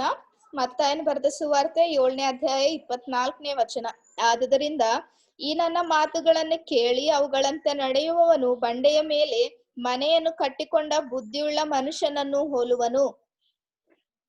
जो मेरे वचन सुनकर उस पर चलता है, उन्हें मानता है, वो बुद्धिमान मनुष्य है। ಇಲ್ಲಿ ಹೇಳ್ತಾ ಇರುವಂತದ್ದೇನಂದ್ರೆ, ನನ್ನ ವಾಕ್ಯಗಳು, ನನ್ನ ಮಾತುಗಳನ್ನು ಕೇಳಿ ಅವುಗಳಂತೆ ನಡೆಯುವಂತವನು ಬುದ್ಧಿವಂತನೆಂಬುದಾಗಿ. इसलिए आप और मैं क्या करना, मतलब प्रभु का वचन सुनना, वचन के अनुसार चलना, तभी हम बुद्धिमान ज्ञानी हो सकते हैं। ಅದಕ್ಕೋಸ್ಕರ ನಾನು ನೀವುಗಳು ಮಾಡುವಂತಹ ವಿಷಯವೇನಂದ್ರೆ, ದೇವರ ವಾಕ್ಯವನ್ನು ಕೇಳಿ ಅದರ ಅನುಸಾರವಾಗಿ ನಡೆದಾದ್ರೆ ನಾವು ಜ್ಞಾನವಂತರೆನ್ಸ್ಕೊಳ್ತೇವೆ. और तभी हम अपने घर को बना सकते हैं, उसको स्थिर रख सकते हैं। ಆವಾಗ ನಾವು ನಮ್ಮ ಮನೆಯನ್ನು ಕಟ್ಕೊಳ್ಬಹುದು ಮತ್ತು ಸ್ಥಿರಪಡಿಸಬಹುದು. वचन, बहुत वचन आप सुन रहे हैं, परंतु वचन के अनुसार आप नहीं चले, वचन का कार्य अपने हृदय में नहीं हो रहा है, तो आप बुद्धिहीन हैं। ವಾಕ್ಯವನ್ನ ಕೇಳ್ತಾ ಇದೀರಿ ಎಷ್ಟೋ, ಅದ್ರ ಪ್ರಕಾರ ನೀವು ನಡಿಲಾರದೆ ಇದ್ರೆ ನೀವು ಬುದ್ಧಿಹೀನರಾದಂತವರೇ ಆಗಿರ್ತೀರಿ. थोड़ा कुछ समस्या आए, क्या तो परेशानी आए, संकट आया, तो तुरंत आत्मिक जीवन में गिर जाते हैं। ಸಮಸ್ಯೆಗಳು, ಕಷ್ಟಗಳು, ಸ್ವಲ್ಪ ಕ್ಲಿಷ್ಟಕರವಾದಂತ ಪರಿಸ್ಥಿತಿಗಳು ಬರೋದಾದ್ರೆ ಆತ್ಮೀಯ ಜೀವಿತದಲ್ಲಿ ನಾವು ಸೋತ್ ಹೋಗುವಂತವರಾಗಿದ್ದೇವೆ. इसलिए प्रभु की इच्छा क्या है? बुद्धिमान कौन है? मतलब जो वचन सुनकर वचन के अनुसार चलता है। ಅದಕ್ಕೋಸ್ಕರ ದೇವ್ರ ವಾಕ್ಯದಲ್ಲಿ ಏನ್ ಹೇಳಲ್ಪಟ್ಟಿದೆ ಅಂದ್ರೆ, ಯಾರು ಬುದ್ಧಿವಂತರಂದ್ರೆ ದೇವ್ರ ವಾಕ್ಯಗಳನ್ನು ಕೇಳಿ ಅದರ ಅನುಸಾರವಾಗಿ ನಡೆಯುವಂತವ್ರೆ. इसलिए आप और मैं भी जब वचन सुनते हैं, वचन के अनुसार जब हम चलते हैं, वो वचन का कार्य जब हमारे जीवन में होता है, हम बुद्धिमान हैं। ಯಾವಾಗ ನಾವು ಈ ವಾಕ್ಯವನ್ನು ಕೇಳಿ ಅದರ ಅನುಸಾರವಾಗಿ ನಡಿತೇವೋ ಆವಾಗ ನಾವು ಕೂಡ ಬುದ್ಧಿ ಉಳ್ಳಂತವರಾಗಿರ್ತೇವೆ. प्रभु के वचन में हम देखते हैं निर्गमन, एक्सोडस, ದೇವ್ರ ವಾಕ್ಯದಲ್ಲಿ ನಾವು ನೋಡ್ತೇವೆ ವಿಮೋಚನೆ ಕಾಂಡ 4 chapter verse 24, 25, 26. 4ನೇ ಅಧ್ಯಾಯ 24-25ನೇ ವಚನ. ವಿಮೋಚನ ಕಾಂಡ 4ನೇ ಅಧ್ಯಾಯ 24 ಮತ್ತು 25ನೇ ವಚನ. ಹೋಗುವ ದಾರಿಯಲ್ಲಿ ಮೋಶೆ ಛತ್ರದಲ್ಲಿದ್ದಾಗ ಯೆಹೋವನು ಅವನೆದುರಿಗೆ ಬಂದು ಅವನ ಪ್ರಾಣವನ್ನು ತೆಗೆಯಬೇಕೆಂದಿದ್ದನು. ಹೀಗಿರುವಾಗ ಚಿಪ್ಪೋರಳು ಕಲ್ಲಿನ ಚೂರಿಯಿಂದ ತನ್ನ ಮಗನಿಗೆ ಸುನ್ನತಿ ಮಾಡಿ ಮೋಶೆಗೆ ನೀನು ನನಗೆ ರಕ್ತಧಾರೆಯಿಂದಾದ ಮದಲಿಂಗನಾದಿ ಎಂದು ಹೇಳಿ ಕತ್ತರಿಸಿದ್ದನ್ನು ಅವನ ಪಾದಗಳಿಗೆ ಮುಟ್ಟಿಸಲು हाँ हाँ ಯೆಹೋವನು ಅವನನ್ನು ಉಳಿಸಿದನು. ಆಕೆ ಸುನ್ನತಿಯ ನಿಮಿತ್ತವೇ हाँ ನೀನು ನನಗೆ ರಕ್ತಧಾರೆಯಿಂದಾದ ಮದಲಿಂಗನು ಎಂಬ ಮಾತನ್ನು ಹೇಳಿದಳು. तो यहाँ पर हम देखते हैं सिप्पोरा है ಇಲ್ಲಿ ನಾವು ನೋಡ್ತಾ ಇದ್ದೇವೆ ಚಿಪ್ಪೋರಳಿದ್ದಾಳೆ. और सिप्पोरा ने क्या किया मतलब अपने जब मोशे अपने इस्राएल लोगों को छुटकारा देने के लिए मिस्र को जा रहा था ಯಾವಾಗ ಇಸ್ರಾಯೇಲ್ ಜನರಿಗೆ ವಿಮುಕ್ತಿ ಮಾಡೋದಕ್ಕೋಸ್ಕರ ಬಿಡುಗಡೆ ಮಾಡೋದಕ್ಕೋಸ್ಕರ ಮೋಶೆ ದಾರಿಯಲ್ಲಿ ಹೋಗ್ತಾ ಇದ್ದಾನೋ और पहले से ही मोशे अपने ससुराल में वो रहता था ಮೊದಲು ತನ್ನ ಅತ್ತೆ ಮಾವರ ಮನೆಯಲ್ಲಿ ಮೋಶೆ ಇರ್ತಾ ಇದ್ದನು. और और वहां पर रहते हुए उसको शादी हो गया, 2 बेटे हो गए. ಅಲ್ಲಿ ಆ ಅತ್ತೆ ಮಾವರ ಮನೆಯಲ್ಲಿರುವಾಗ್ಲೇ ಅವ್ನ್ ಮದುವೆ ಆಗಿ ಅವನಿಗೆ 2 ಮಕ್ಕಳಾದ್ರು. परंतु परमेश्वर के विधि को, जो परमेश्वर की आज्ञा थी, उसको वो भूल गया. ಆದ್ರೆ ದೇವರ ವಿಧಿ ಏನಿತ್ತು, ದೇವರ ಆಜ್ಞೆ ಏನಿತ್ತು ಅದನ್ನು ಮೋಶೆ ಮರ್ತ್ ಹೋದನು. परमेश्वर की आज्ञा क्या थी मतलब जितने इस्राएली है उनके जो बच्चे हैं पहले 8 दिन में उनका सुन्नति होता था. ಈ ದೇವರ ಆಜ್ಞೆ ಏನಂದ್ರೆ ಇಸ್ರಾಯೇಲರ್ ಯಾರೇ ಆಗ್ಲಿ ಅವ್ರ ಮಕ್ಕಳು 8 ದಿನದವರ ಆದ ತಕ್ಷಣ ಅವರಿಗೆ ಸುನ್ನತಿ ಮಾಡಿಸ್ಬೇಕು ಎಂಬುದಾಗಿ. अब्राहम के समय में वो नियम था, दास हो दासी हो घर में जो भी हो उनका सुन्नति होना है. ಅಬ್ರಹಾಮನಿಂದಲೇ ಈ ನಿಯಮ ಪ್ರಾರಂಭವಾಯಿತು. ಅವನ ಮನೆಯಲ್ಲಿ ದಾಸರು ಯಾರೇ ಆಗಿದ್ರು ಕೂಡ ಅವರಿಗೆ ಸುನ್ನತಿ ಆಗ್ಬೇಕು ಅಂತ. परंतु यहाँ पर मोशे वो कार्य करने का भूल गया. ಆದ್ರೆ ಮೋಶೆ ಇಲ್ಲಿ ಆ ಕೆಲಸ ಮಾಡುವಂತದನ್ನು ಮರ್ತ್ ಹೋದನು. और जब वो अपनी पत्नी बच्चों को लेकर मिस्र देश को जा रहा था ಯಾವಾಗ ಅವನು ಹೆಂಡತಿ ಮಕ್ಕಳಿಗೆ ಕರ್ಕೊಂಡು ಆ ಈಗುಪ್ತ ದೇಶಕ್ಕೆ ಹೊರಡ್ತಾ ಇದ್ದಾನೋ तभी रास्ते में क्या हो गया, परमेश्वर मोशे को भेंट करके उसको मार डालना चाहा. ಅವಾಗ ಯೆಹೋವನು ದೇವ್ರು ಏನ್ ಮಾಡಿದ್ರಂದ್ರೆ ಮೋಶೆ ಮೇಲೆ ಕೋಪಗೊಂಡು ಕೊಂದ್ ಹಾಕ್ಬೇಕಂತ ನೋಡಿದ್ರು. और उस समय में सिप्पोरा को याद आया. ಅವಾಗ ಚಿಪ್ಪೋರಳಿಗೆ ನೆನಪಾಯ್ತು. क्या याद आया? ಏನ್ ನೆನಪಾಯ್ತು? परमेश्वर का वचन, परमेश्वर की आज्ञा है बच्चों को जो खतना होना है और मेरे बच्चों का खतना नहीं हुआ, इसलिए परमेश्वर अपने मोशे को मार डालने वाला है. ದೇವ್ರ ವಾಕ್ಯ ಆಕೆಗೆ ನೆನಪು ಬಂದು ದೇವ್ರ ಕಟ್ಟಡೆ ಏನಿದೆ ಅದನ್ನ ನಾನು ನನ್ ಮಕ್ಕಳಿಗೆ ಮಾಡ್ಲಿಲ್ಲ, ಅದಕ್ಕೋಸ್ಕರನೇ ದೇವ್ರ ಮೋಶೆ ಕೊಂದ್ ಹಾಕ್ಬೇಕಂತ ಇದಾರೆ ಎಂಬುದಾಗಿ ಜ್ಞಾಪಕ ಮಾಡ್ಕೊಂಡ್ಳು. और उसने क्या किया, तुरंत अपने दोनों बच्चों का खतना किया. ಅವಾಗ ಆಕೆ ತಕ್ಷಣ ಏನ್ ಮಾಡಿದಳಂದ್ರೆ ತನ್ನಿಬ್ಬರು ಮಕ್ಕಳಿಗೆ ಕೂಡ ಸುನ್ನತಿ ಮಾಡ್ತಾ ಬಂದಳು. तब 26 में लिखा है, तब यहोवा ने उसको छोड़ दिया. ಅವಾಗ ಇಲ್ಲಿ ಕನ್ನಡದಲ್ಲಿ 26ನೇ ವಚನದಲ್ಲಿ ಏನ್ ಬರೆಯಲ್ಪಟ್ಟಿದೆ ಅಂದ್ರೆ ಯೆಹೋವನು ಅವನನ್ನು ಉಳಿಸಿದನು ಅಂತ. हाँ, मतलब वो अपने पति को, अपने बच्चों को बचाई. ಚಿಪ್ಪೋರಳು ತನ್ನ ಮನೆಯವರಿಗೂ ಮತ್ತೆ ಮಕ್ಕಳಿಗೆ ಕೂಡ ಉಳಿಸ್ಕೊಳ್ತಾ ಬಂದಳು. क्यों? ಯಾಕೆ? वो ज्ञान के द्वारा जो प्रभु ने उसको दिया. ಯಾವ ದೇವ್ರ ಕೊಟ್ಟಿರುವಂತ ಜ್ಞಾನದ ಮೂಲಕನೇ. कौन सा ज्ञान है? वचन सुनकर जब वचन के अनुसार आप चलते हैं, परमेश्वर सही समय पर उस वचन को याद देता है. ಯಾವಾಗ ವಾಕ್ಯವನ್ನು ಕೇಳಿ ಅದರ ಅನುಸಾರವಾಗಿ ನೀವು ನಡೀತಿರೋ ದೇವ್ರ ಸಮಯಕ್ಕೆ ತಕ್ಕಂತೆ ವಾಕ್ಯವನ್ನು ಜ್ಞಾಪಕ ಪಡಿಸ್ತಾರೆ. और सिप्पोरा ने अपने परिवार को बचाया. ಆ ರೀತಿ ಚಿಪ್ಪೋರಳು ತನ್ನ ಕುಟುಂಬವನ್ನು ರಕ್ಷಿಸಿಕೊಂಡಳು. वो एक बुद्धिमान स्त्री है. ಆಕೆ ಒಬ್ಬ ಬುದ್ಧಿ ಉಳ್ಳಂತ ಸ್ತ್ರೀ ಆಗಿದ್ದಾಳೆ. इसलिए आप क्या हमारे जीवन में भी जो अभी भी जो खतना रहित लोग हैं, मतलब जो बच्चे उद्धारित है, उनके उद्धार के लिए भी हम प्रार्थना करना बहुत जरूरी है. ಅದಕ್ಕೋಸ್ಕರನೇ ನಮ್ಮ ಮನೆಯವರಿಗೋಸ್ಕರ, ರಕ್ಷಣೆ ಹೊಂದಿರುವಂತ ಮಕ್ಕಳಿಗೋಸ್ಕರ ಕೂಡ ನಾವು ಪ್ರಾರ್ಥನೆ ಮಾಡುವಂತದ್ದು ಎಷ್ಟು ಅವಸರವಾಗಿದೆ. इसलिए यिर्मयाह में लिखा है, बुद्धिमान स्त्रियों को बुला के लाओ कि वो हमारे लिए रोने के लिए बुला के लाओ बोल के लिखा है. ಅಲ್ಲಿ ಬರೆಯಲ್ಪಟ್ಟಿರುವಂತದ್ದು ಏನಂದ್ರೆ ಬುದ್ಧಿ ಉಳ್ಳಂತ ಸ್ತ್ರೀಯರನ್ನು ನಮಗೋಸ್ಕರ ಗೋಳಾಡ್ಲಿಕ್ಕೆ ಕರ್ಕೊಂಡ್ ಬರ್ರಿ ಅಂತ. क्यों? ಯಾಕೆ? मतलब हम बुद्धिमान बनकर अपने परिवार के लिए, अपने बच्चों के लिए जो अभी भी उद्धारित है, उनके लिए हम रोना है. ಯಾರು ನಾವು ಬುದ್ಧಿ ಉಳ್ಳಂತಹ ಸ್ತ್ರೀಯರಾಗಿದ್ದು ಗೋಳಾಡುವಂತವರಾಗಿರ್ಬೇಕು ನಮ್ ಕುಟುಂಬಕ್ಕೋಸ್ಕರ. मतलब प्रभु के सामने आंसुओं को बहाकर अपने परिवार को बचाना है। ದೇವ್ರ ಎದುರುಗಡೆ ಕಣ್ಣೀರು ಸುರಿಸಿ ನಮ್ಮ ಕುಟುಂಬವನ್ನು ರಕ್ಷಿಸ್ಕೊಳ್ಬೇಕಾಗಿದೆ. प्रभु के वचन में एक वचन लिखा है अपोस्तल कार्य ದೇವ್ರ ವಾಕ್ಯದಲ್ಲಿ ಒಂದು ಮಾತು ಬರೆಯಲ್ಪಟ್ಟಿದೆ ಏನಂದ್ರೆ ಅಪೊಸ್ತಲರ ಕೃತ್ಯಗಳು 5 अध्याय 5ನೇ ಅಧ್ಯಾಯ और पहला दूसरा वचन पढ़े 2ನೇ ವಚನವನ್ನು.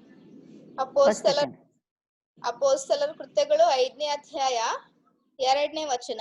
ಭೂಮಿಯನ್ನು पहला 1 2 1 2. ಆದರೆ ಅನನೀಯನೆಂಬ ಒಬ್ಬ ಮನುಷ್ಯನು ಸಫೈರಳೆಂಬ ತನ್ನ ಹೆಂಡತಿಯ ಸಮೇತ ಒಂದು ಭೂಮಿಯನ್ನು ಮಾರಿ ಹೆಂಡತಿಯ ಸಮ್ಮತಿಯಿಂದ ಅದರ ಕ್ರಯದಲ್ಲಿ ಒಂದು ಭಾಗವನ್ನು ಬಚ್ಚಿಟ್ಟುಕೊಂಡು ಒಂದು ಭಾಗವನ್ನು ತಂದು ಅಪೊಸ್ತಲರ ಪಾದಗಳ ಬಳಿಯಲ್ಲಿ ಇಟ್ಟನು. तो यहाँ पर ये कुटुंब है, ಇಲ್ಲಿ ಒಂದು ಕುಟುಂಬ ಇದೆ. ये कुटुंब के जो बुद्धिमान स्त्री ने अपने परिवार को बचाया। ಇಲ್ಲಿ ನೋಡೋದಾದ್ರೆ ಹಿಂದೆ ಒಬ್ಬ ಬುದ್ಧಿ ಉಳ್ಳಂತ ಸ್ತ್ರೀ ತನ್ನ ಕುಟುಂಬವನ್ನು ಕಾಪಾಡ್ಕೊಂಡ್ಳು.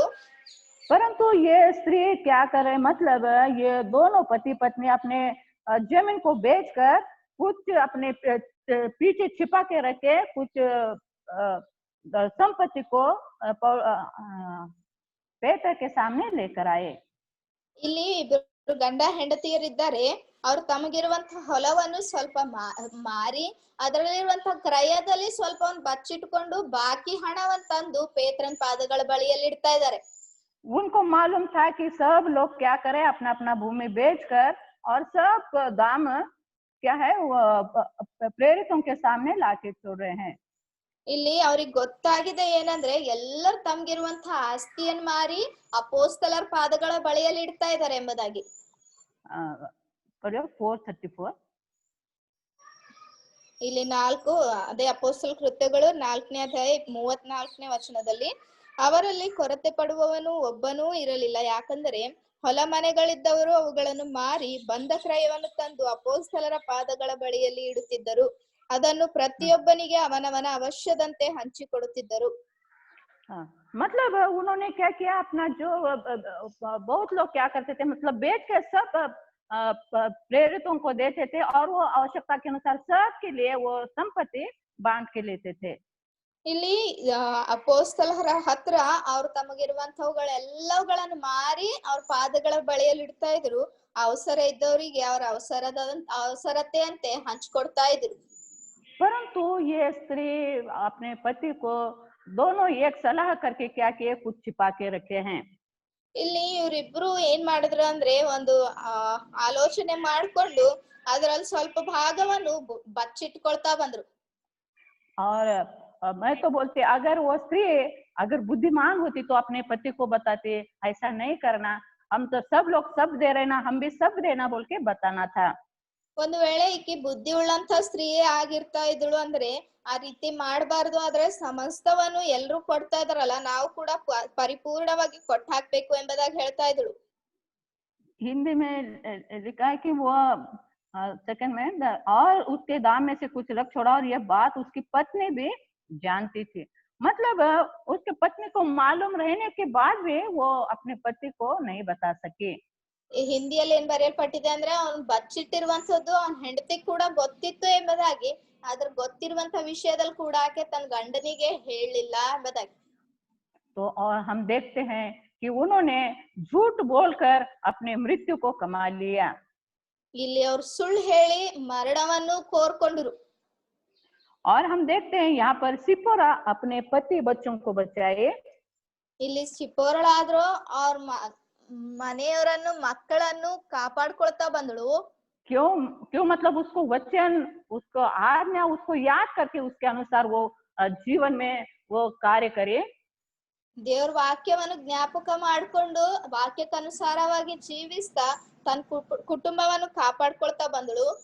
परंतु ये परिवार को हम देखते हैं कि प्रभु का वचन मालूम रहने के बाद भी, ये विश्वासी परिवार रहने के बावजूद भी उन्होंने झूठ बोलकर क्या हो गए, प्रभु से दूर चले गए।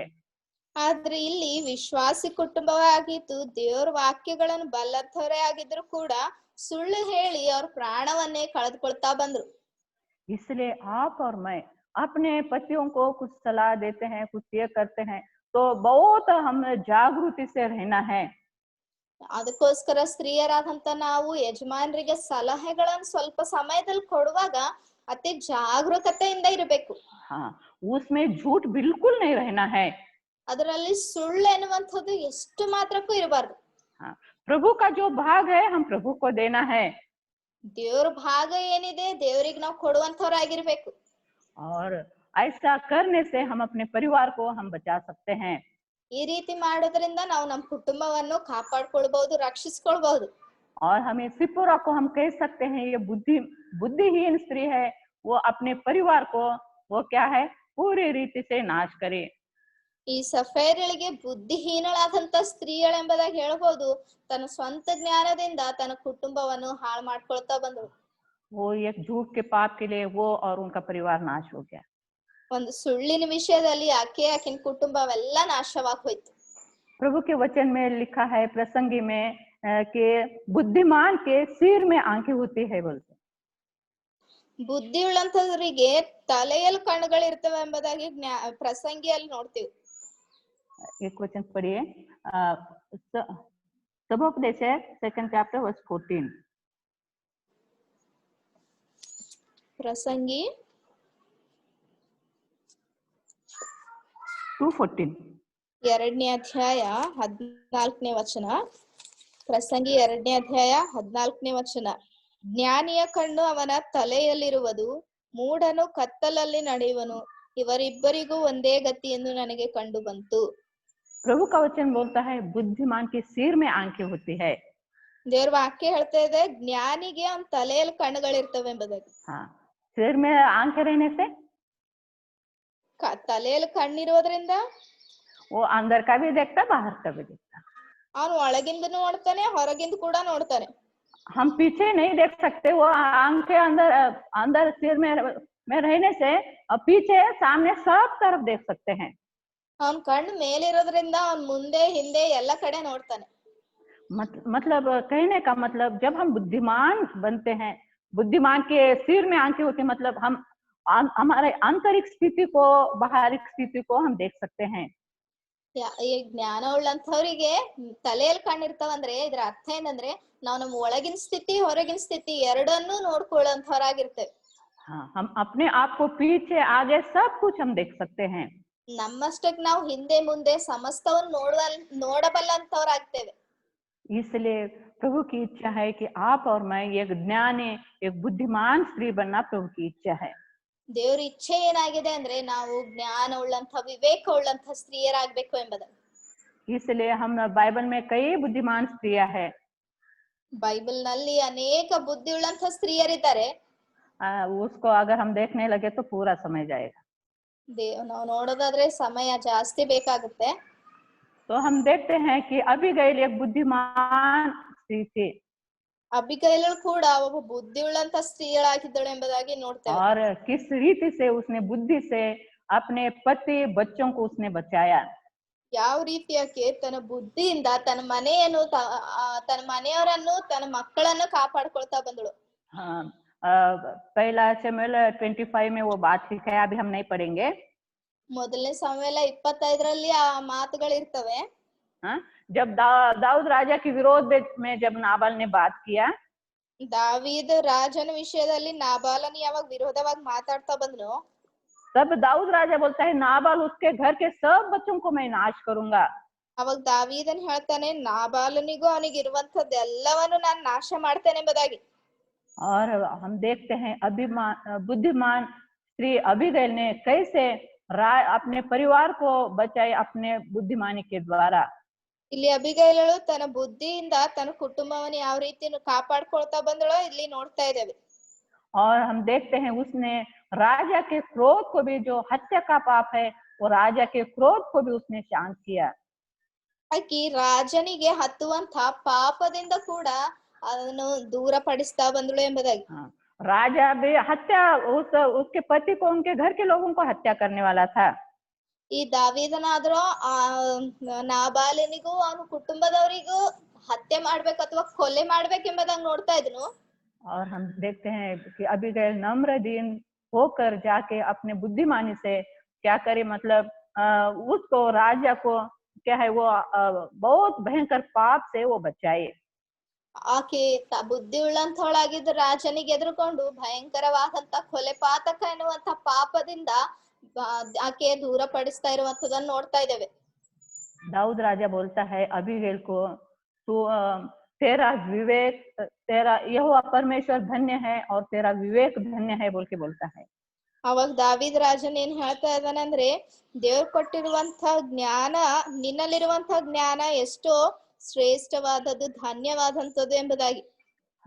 मतलब आप और मैं भी हमारे बुद्धिमान स्त्री बनकर हमने परिवार को बचाना और दूसरों को भी, परमेश्वर के क्रोध को भी हम ठंडा करना है।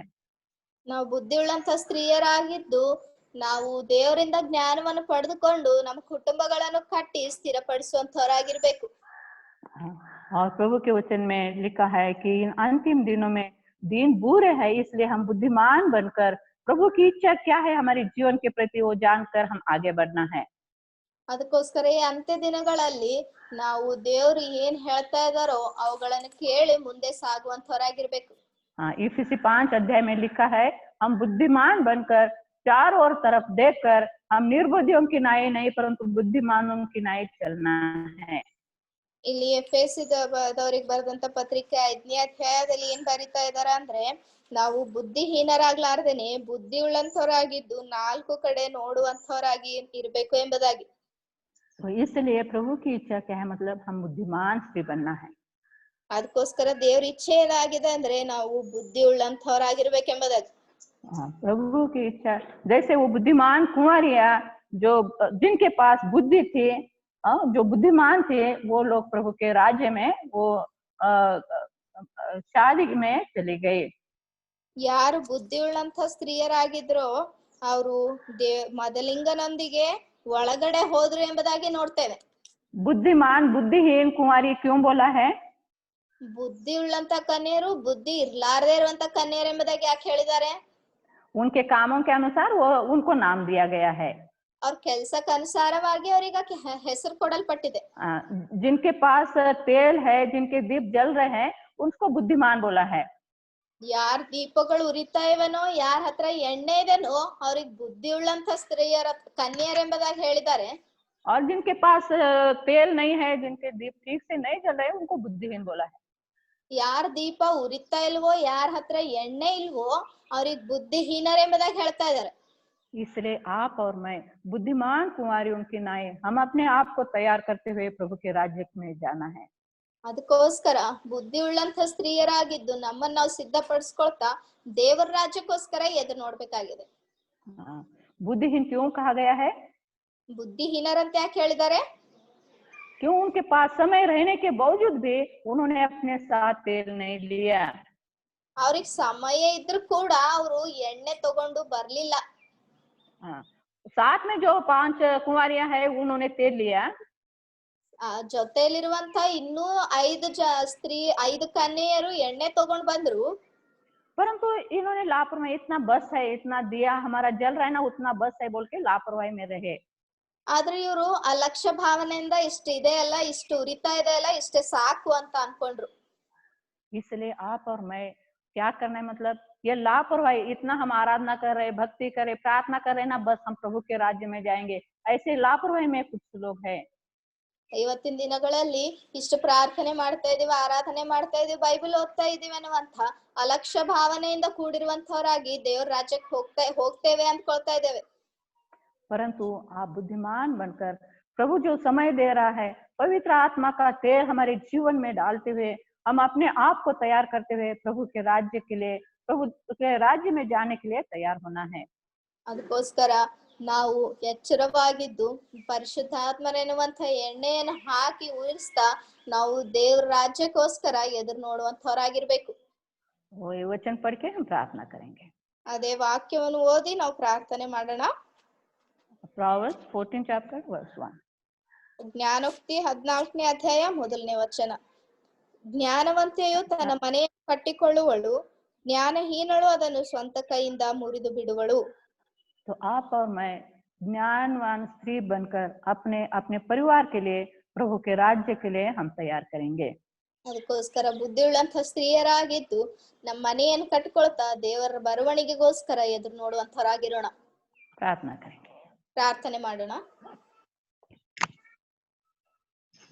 महान प्रेमी अनुग्रहकारी विश्वास योग्य दयालु करुणामय स्वर्गीय परमेश्वर पिता, आपके चरणों के पास प्रभु के नाम से आते हैं. धन्यवाद देते सुंदर समय के लिए आपके अनुग्रह से हमारे जीवन में दिया, और बहनों की संगति में जो वचन दिया धन्यवाद देते हैं. नीति वचन 14 अध्याय के पहले वचन के लिए धन्यवाद देते हैं. एक बुद्धिमान स्त्री अपने घर को बनाती है, परंतु मूर्ख स्त्री अपने हाथों से गिरा देते हैं. प्यार पिताजी, आप मुझको, हम बहनों को प्रभु एक बुद्धिमान स्त्री बनाइए, ताकि पवित्र प्रभु जी एक ज्ञानी स्त्री बनाइए, ताकि हम अपने परिवार को, अपने मंडली को भी पवित्र प्रभु जी हम बना सके. प्रभु जी आपका अनुग्रह कीजिए, सहायता कीजिए. हम बुद्धिहीन बनकर हमारे परिवार को नाश न करें, परंतु प्रभु जी हमारे कार्यों से, हमारे जीवन से हम अपने परिवार को बनाए. तो पवित्र प्रभु यीशु, जो ऊपर का ज्ञान है, जो आपकी ओर से हमको मिलता है, जो याकूब 3:17 में है, वो ज्ञान मुझको, हमको देकर पवित्र प्रभु जी परिवार को किस रीति से बनाना है, वो ज्ञान के द्वारा बनाने के लिए परिवार में समाधान, शांति रहने के लिए, और पति बच्चे सब मिलकर आपके राज्य के लिए तैयार होने में प्रभु आप सहायता कीजिए. जिनको जिनको पवित्र प्रभु जी ये आशीष जिनके परिवार में नहीं है, जो पूरे परिवार उद्धार नहीं पाया है, उनके पूरे परिवार में अपने उद्धार की आशीष दीजिए, और बहनों को आपके महिमा के लिए, अपने घर को बनाने के लिए उपयोग कीजिए. दया कीजिए, अनुग्रह कीजिए. पवित्र प्रभु जी प्रार्थना करते मुझे हम सबको प्रभु जी बुद्धिमान स्त्री बनकर पवित्र प्रभु जी आपकी महिमा के लिए प्रभु उपयोग कीजिए. हम वचन सुनकर वचन के अनुसार चलने के लिए प्रभु आप सहायता कीजिए. कैसे सिप्पोरा ने अपने पति बच्चों को उसने बचाई, अपने बुद्धि के द्वारा उस वचन को याद करते हुए उसने कार्य किया. पवित्र प्रभु यीशु, परंतु सफीरा के जो बुद्धिहीन है, जो पवित्र प्रभु जी आपका वचन मालूम रहते वे भी वचन के अनुसार नहीं चले, और कैसे पवित्र प्रभु जी उसने परिवार को नाश किया. प्यार पिताजी, आप मुझको, हमको पवित्र प्रभु जी बुद्धिमान स्त्री बनाए, वचन के अनुसार चलने के लिए प्रभु आप कृपा दीजिए. पवित्र प्रभु यीशु प्रार्थना करते हैं प्रभु जी बुद्धिमान, पवित्र प्रभु जी इन आखिरी दिनों में पवित्र प्रभु जी बुद्धिमान बनकर चारों ओर देखते हुए, पवित्र प्रभु यीशु समय को बहुमूल्य जानते हुए, आपकी इच्छा को जानते हुए, आपके महिमा के लिए प्रभु आप हमको तैयार कीजिए. दया कीजिए, बुद्धिमान कुमारियों की नाई हम अपने आप को तैयार करते हुए आपके राज्य के लिए तैयार कीजिए. बोए गए वचन की आप सुधि लीजिए, और पवित्र प्रभु जी किस रीति से व्यर्थ न होने पाए. मुझ पर भी दया किए, बहन को भी भाषांतर करने में सहायता किया. धन्यवाद दिए हुए इस अनुग्रह के लिए, पवित्र प्रभु जी समय के लिए प्रभु जी हृदय से आभारी होकर हम अपने आप को आपके दयालु सामर्थ्य हाथों में सौंपते हुए प्रार्थना धन्यवाद के साथ यीशु मसीह के नाम से मांगते हैं. आमीन. आमीन. Praise the Lord.